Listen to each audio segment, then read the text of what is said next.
Have you noticed how the fearmongers and the scaremongers in relation to this carbon tax are now throwing the kitchen sink at us?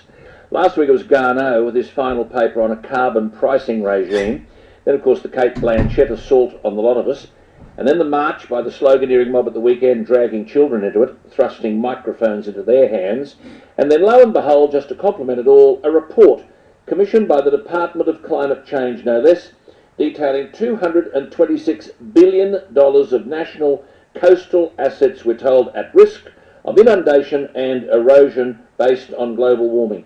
Hundreds of commercial and industrial buildings and vital road and rail links along New South Wales's coast are at risk of wipeout, we're told, at the end of the century, according to modelling by this outfit, the Department of Climate Change.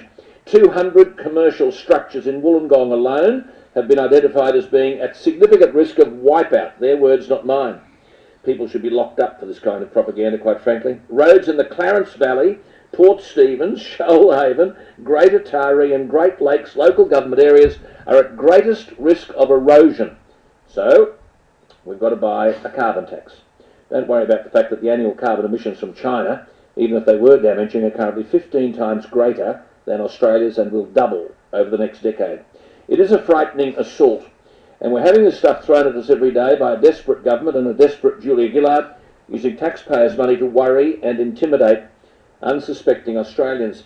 I read an outstanding piece last night by the Cyrus Fogg Brackett Professor of Physics at Princeton University, Professor William Happer, who talked about the contemporary moral epidemic, the notion that increasing atmospheric concentrations of greenhouse gases, notably carbon dioxide, will have disastrous consequences for mankind and for the planet.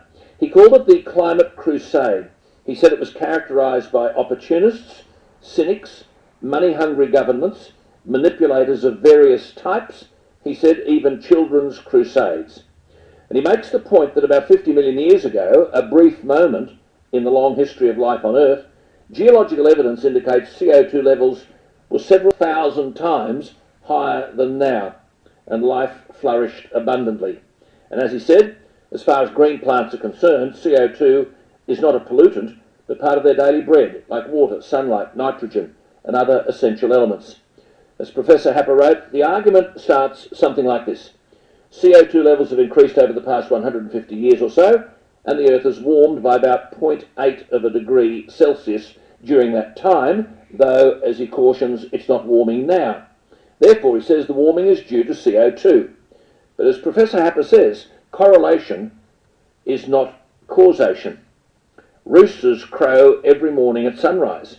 That doesn't mean the rooster caused the sun to rise. As he said, the Earth's climate's always been changing. And as he wrote, several factors must influence the Earth's temperature, and while CO2 is one of the factors, it is seldom the dominant one.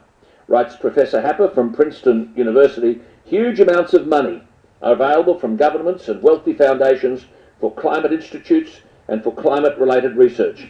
Funding for climate studies is second only to funding for biological sciences. He quotes the great Russian poet Pushkin, who said, if there happens to be a trough, there will be pigs. Writes Professor Happer, life's about making decisions, and decisions are about trade-offs. We can choose to promote investment and technology that addresses real problems and scientific research that will let us cope with real problems more efficiently, or we can be caught up in a crusade that seeks to suppress energy use, economic growth, and the benefits that come from the creation of national wealth. Professor William Happer, the Cyrus Fogg Brackett Professor of Physics at Princeton University, hitting the global warming carbon dioxide pollution scaremongering nail right on the head.